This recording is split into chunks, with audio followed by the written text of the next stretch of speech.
7:11 a.m., Eugene, Oregon. The porch boards creaked like they were warning me. The knock wasn't polite. It wasn't neighborly. It was short and sharp-like. The door owed him something. I opened it with the chain still on, just enough to see the edge of a man's smile and the shine of a folder under his arm. Andrew Pike stood there like he'd rehearsed the moment in a mirror. Clean jacket, confident eyes, the kind of calm that doesn't come from peace. It comes from entitlement. He didn't say hello. He didn't ask how I was holding up. He looked past me into my living room like my home was already a place he could inventory.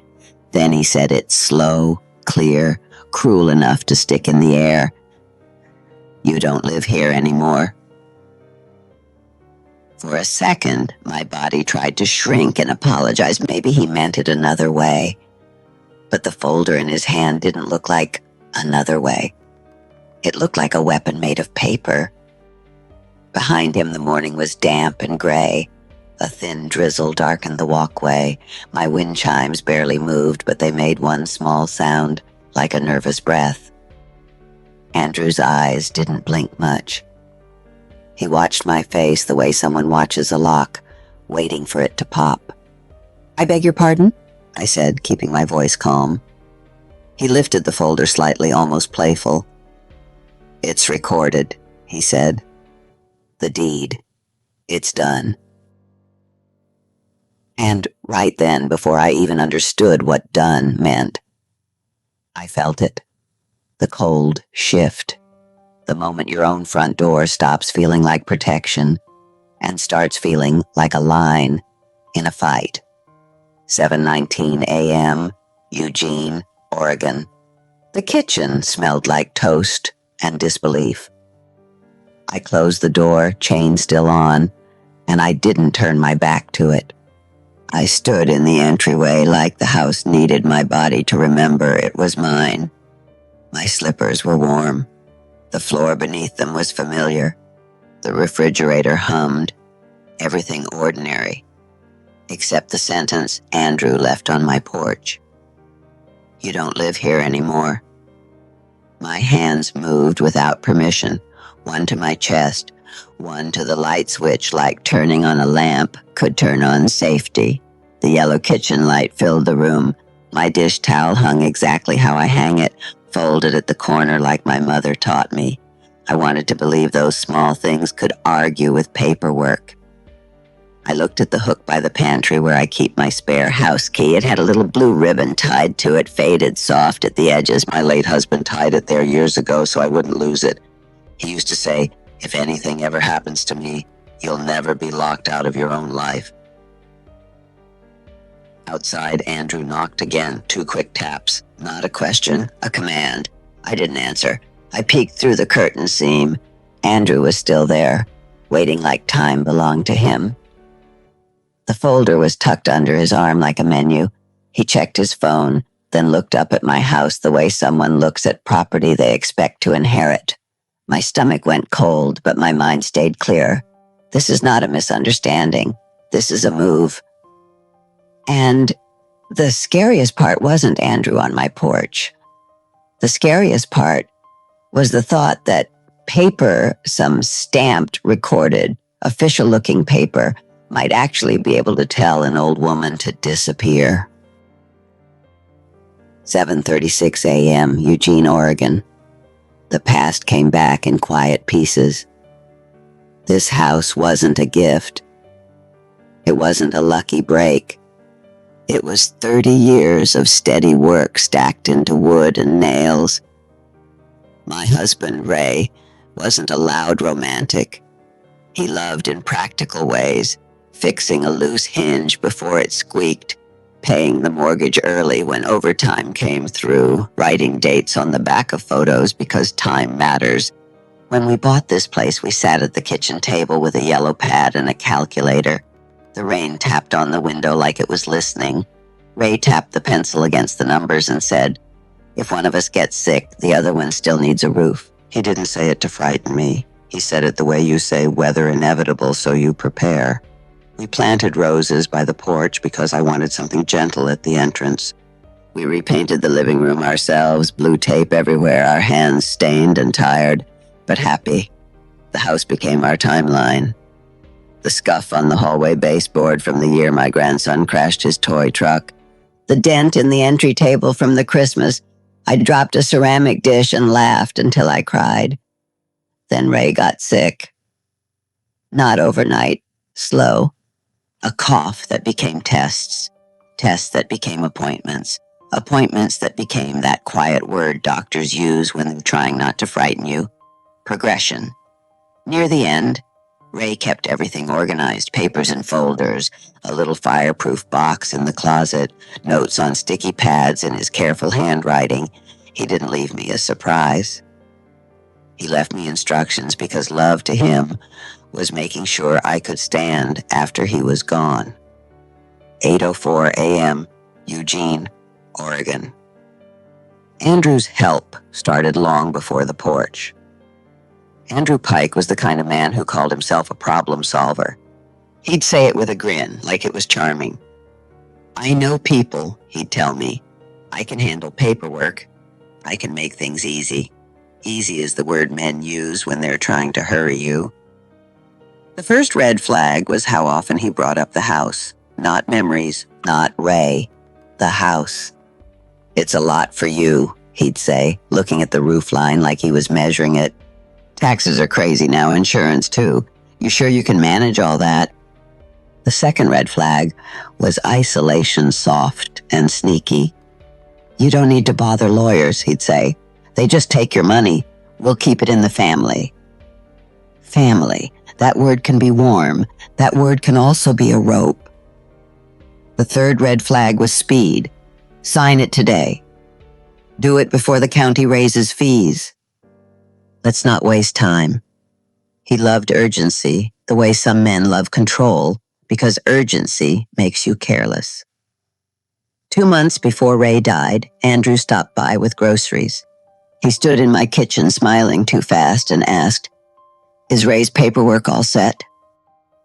Ray was too tired to answer much that day, but I remember the way his eyes opened, just a little, and his hand squeezed mine once under the blanket. A small squeeze, a warning disguised as affection. 9:13 a.m., Eugene, Oregon. Betrayal number 1 was disguised as protection. A week after the funeral, Andrew arrived with papers. He sat at my kitchen table without asking, uncapped a pen like he was clocking in for a shift, and said, "This is just to protect you." I didn't touch the documents. I kept my hands around my tea mug and watched the steam rise. People who rush you want your brain in panic mode. Ray taught me that. Calm was my first weapon. "What is it?" I asked. "A simple transfer," Andrew said, voice smooth. "It puts the deed into a trust so no one can mess with you. You keep living here, nothing changes." Nothing changes is what liars say right before everything changes. I read the first page. Not fast. Slow enough to hear my own thoughts. I saw words that didn't belong to protection. Quitclaim. Grantor. Grantee. And the name under grantee wasn't mine. It was an LLC I didn't recognize, something clean and fake sounding, like a business created to hide a person. Andrew leaned in, tapping the signature line. "You don't need to understand every word," he said. "That's why you have me." That sentence made my spine straighten because it wasn't help. It was disqualification. I slid the paper back. "I'm not signing today," I said. Andrew's smile tightened. He tried embarrassment next. "Dorothy, don't be dramatic. Everyone does this." Everyone doesn't do anything, I thought. That's why people get stolen from. 1:42 p.m., Eugene, Oregon. Betrayal number 2 arrived as official news. It came in the mail first, an envelope that looked like every other county notice. Government beige. I opened it at the kitchen table and felt my stomach drop before my mind even caught up. Notice of change in property records. My name was there spelled correctly, like the system was being polite while it cut me. Beneath it was language that said transfer had occurred. A recording number, a date, a stamp. I hadn't signed anything. Andrew called that afternoon like he'd been waiting for the mail to do his work. "You got the notice?" he asked, too casual. "How is this recorded?" I said, keeping my voice flat. He exhaled like I was tiring him out. "Dorothy, calm down. It's paperwork. We filed it early so you wouldn't have to stress." "We?" Like my home belonged to a committee. "I didn't sign," I said. "I know," he replied, and the way he said it made my skin cold. "We handled it, the way you handle a problem." That night I walked to the spare key hook and noticed something small that made my throat tighten. The blue ribbon on my keyring raised ribbon was twisted, not tied wrong, twisted like someone had touched it and tried to set it back the way it was. And my phone buzzed with a message from an unknown number. "Stop fighting. You'll be taken care of." 7:55 a.m. Next morning, Eugene, betrayal number 3, tried to move me without touching me. 2 mornings later, my porch felt different. Not because of weather, because of the energy of someone arriving with purpose. I looked through the curtain seam and saw a bright orange sticker on my door. Posted notice.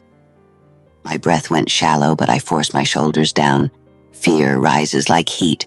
Control is keeping your voice level. Andrew stood at the edge of my driveway, not too close, performing innocence. Beside him was a man with a clipboard. No badge I could read. Andrew didn't knock this time. He waited like he expected the paper to do the talking. I opened the door with the chain on again. "What is this?" I asked. Andrew's mouth curled. "Just procedure," he said. "You can't stay here if the deed isn't yours." "It is mine," I said. He smiled like I'd told a joke. Then he lowered his voice, the true voice. "Dorothy, don't make me do this the hard way." There it was, not confusion, a warning. My phone was in my pocket. I didn't raise it like a weapon. I raised it like a witness. I hit record. Andrew's eyes flicked to my hand. "You're recording?" he snapped. "Yes," I said calmly. He tried to pivot, loud neighbor voice. "She's confused," he said to the clipboard man. "She's been refusing help." Confused. That word is how they turn a woman into a problem. I asked for names. I asked for the court order. The clipboard man hesitated. Andrew stepped in too fast. "You don't need that," he said. "Just pack your things. Pack your things." Like this house was a hotel room I'd overstayed. I closed the door, chain still on, and said through it, steady, loud enough for my phone to catch, "I'm calling my attorney." And for the first time that week, Andrew looked like a man who didn't like the room getting bigger. 10:22 a.m., Eugene, Oregon. After they left, the house sounded like it was breathing again. My attorney's name was Elena Reyes. Ray trusted her years ago for something small, an updated will, a simple power of attorney conversation. I hadn't called her in a long time because life was quiet until it wasn't. When Elena answered, her voice didn't panic with me. It organized me. "Dorothy," she said, "tell me exactly what happened, fact by fact." So I did. Times, quotes, recording number, the orange sticker, the unknown text, the blue ribbon twisted on the spare key. Elena went quiet for a beat, the kind of quiet that means someone has seen this pattern before. "Do not open the door to anyone," she said. "Do not sign anything, and we confirm the county record today." That afternoon, I took a yellow legal pad and wrote in block letters, "Timeline, facts only." I photographed the posted notice. I screenshot the texts. I walked through my house like it had been through a storm, checking what felt touched. Then I noticed the hook by the pantry again. The ribbon was there, the hook was there, but the spare key was gone. My throat tightened so hard it hurt. Elena's voice stayed calm when I told her. "Okay," she said. "That's not just pressure, that's access. We change locks today, we file tomorrow." 9:08 a.m. Next morning, Lane County Records Office. The building smelled like toner and quiet power. The county office wasn't dramatic. It was fluorescent lights and line numbers and people holding folders like their lives were inside them. Elena stood beside me at the counter, calm as stone. "We're requesting certified copies of the recorded deed," she said, voice professional. The clerk typed, clicked, frowned slightly, then turned her screen just enough for us to see. Recording number, date, grantor, grantee, and there it was, my name placed neatly where it belonged, and a signature beneath it that looked like my name but wasn't written by my hand. My breath left my body in a slow, cold stream. That is not me. Elena didn't comfort me with softness. She gave me the next step. "We're placing a hold," she said, "and we're filing a notice of dispute so no sale, no transfer, no refinancing happens without the record showing there's a fight." Elena asked for notary information, witness line, commission number. Then I heard the word that turned my stomach, witnesses. Because if there were witnesses, then someone stood in a room and pretended to see me sign away my own home. Elena ordered certified copies. She requested the notary journal. She requested the signer ID record. When we walked out, the air felt sharper. 3:17 p.m., Lane County Courthouse, Oregon. The hallway felt colder than the weather outside. Courthouses don't feel like justice. They feel like process. Beige walls, quiet shoes, lives reduced to case numbers. Elena carried our folder like it weighed nothing, but I held mine so tightly it pressed into my ribs. At the filing window, the clerk looked at Elena's forms, then said a sentence that made my stomach drop. "There's already activity on this property." Activity, a soft word with teeth. The clerk printed pages and slid them under the glass. A petition, an emergency request, not to evict exactly, words were too clean for that. It was framed as a protective management measure due to concerns about capacity. Capacity. Like my age was a defect Andrew could file into a folder. Elena didn't blink. "We contest validity," she said. "We request immediate restraint, and we request preservation of notary records." Then Elena's phone buzzed. She read one email, and her face changed just slightly. "Dorothy," she said quietly, "the Notary Commission appears inactive at the time of the alleged signing." Inactive. Not a mistake. A crack big enough for truth to walk through. But before relief could settle, Elena added one more line, soft, careful. "And the witness list includes someone you know." My stomach dropped like the floor moved. "Who?" 6:09 p.m., my living room, Eugene. The sunset looked gentle, but my hands wouldn't stop shaking. I didn't call her that night. Not because I was afraid of truth. Because truth needs structure, or it turns into a fight you can't prove. Elena called me instead. "We do this clean," she said. "No accusations, no yelling. We request testimony. We pull the journal entry. We obtain the signer ID." The next morning, Elena got the notary journal response. It wasn't empty, it existed, and the entry listed an ID number used for the signing. "Elena," I whispered, "that's not mine." Her answer was steady. "I know," she said, "and that's our anchor." Then she told me the witness name, Carla Benton, Carla from church. Carla who hugged me at Ray's funeral and said, "If you need anything, call me." My hands went numb, because the deed wasn't just laughing, it was recruiting. Elena arranged a witness meeting, formal, recorded, not private. Carla arrived pale and jittery, eyes darting like she expected someone to jump out and accuse her. Elena asked gently, "Carla, did you see Dorothy sign a deed transfer?" Carla's eyes filled. She swallowed. "No." "Did Andrew Pike ask you to sign as a witness anyway?" Carla closed her eyes for 1 second like she was praying to disappear. Then she nodded. "Yes." 9:41 a.m., 2 days later, Lane County Circuit Court. The courtroom smelled like paper and pretending. Andrew Pike sat across from us in a suit that tried to look innocent. He didn't look at me much, just quick glances like I was a stove he'd left on. The judge entered with no drama, just presence. Everyone stood, everyone sat. And suddenly the air felt tight, like the room itself was listening. Andrew's lawyer began smoothly. "Your Honor, this is a family misunderstanding." "Stop," the judge said, calm and final. "I want foundation, not theater." Elena stood. She didn't perform. She placed facts on the record like bricks. "We contest the deed as fraudulent," she said. "The notary commission was inactive. The journal lists signer identification that does not match Ms. Elaine, and the witness states she did not see Ms. Elaine sign any deed." The room made a small human sound the shift people make when they feel a story turning. The judge looked directly at Andrew. "Mr. Pike," she said, "were you present at the signing?" Andrew tried to smile like he was wounded by the question. "I was helping," he said. "That is not an answer," the judge replied. "Were you present?" Andrew swallowed. "Yes."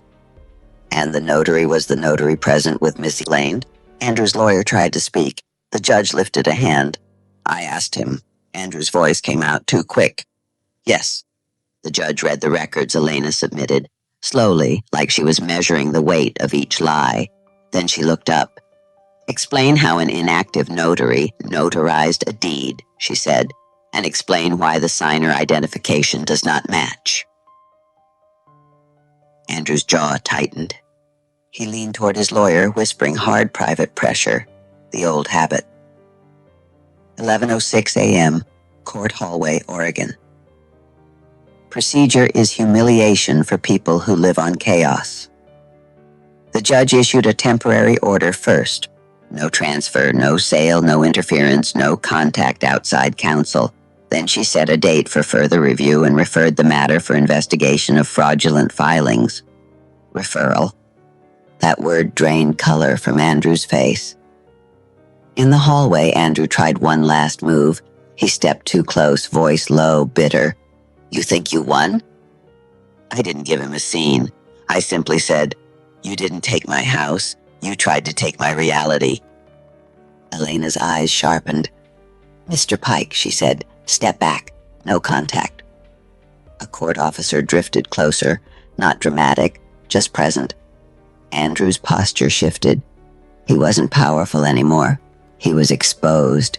And exposure is the one thing men like him can't endure. Word traveled fast in quiet communities. Carla told the truth. The county record held the mismatch. The court order existed on paper. The people who used to smile at Andrew from across a church hall began to look away. Not confrontational, just distance. That's what consequences look like before they look like punishment. 7:22 p.m. My kitchen, Eugene. The tea tasted the same, but I didn't. Healing doesn't arrive like fireworks. It arrives like your shoulders dropping 1 inch at a time. I made tea and listened to the house hum refrigerator cycling, clock ticking, the quiet settling of walls. The same sounds that existed the day Andrew stood on my porch. But now those sounds felt like mine again. I pulled Ray's old pen from the drawer, heavy, scratched, dependable. I opened my yellow legal pad and wrote one sentence. I did not disappear. Then I wrote a second. I was not wrong to say no. That's the part no one tells older women. Saying no is not rude. Saying no is a survival skill. I walked to the spare key hook and touched the blue ribbon. It wasn't magic, but it meant something. Someone once looked at me and thought, "You will still need access to your own life." Andrew didn't just want the house. He wanted the shame. He wanted me embarrassed for defending myself. But courts don't care about charm. They care about records. So I kept my folder organized. I kept my locks changed. I kept Elena's number close. And I kept my voice calm, because calm doesn't mean weak. Calm means controlled. 9:28 p.m. Eugene. The sky turned gray into gold at the edges. When I stood at my window that night, I watched my street mailboxes, bare branches, a neighbor walking a dog like life was simple. I let the normalness return without guilt. Because here is the lesson I paid for. Thieves don't always come with masks. Sometimes they come with folders. Sometimes they come with urgency. Sometimes they come with that sweet voice that says, "Let me handle it," while their eyes measure your doorway. If someone has ever looked at your age and mistaken it for weakness, hear this from a woman who learned it the hard way. They don't win because they're stronger. They win because they rush you. They win because they shame you. They win because they convince you silence is peace. But the truth doesn't need you to be loud. It needs you to be clear. Ask for copies. Ask for dates. Ask for names. Put it in writing. Bring witnesses. Bring counsel. And never apologize for staying in the life you built. Because when someone says you don't live here anymore, what they're really saying is, I hope you forgot you belong. So don't forget. Stand in your doorway, feel the floor under your feet, and say it quiet, steady, unbreakable. I live here.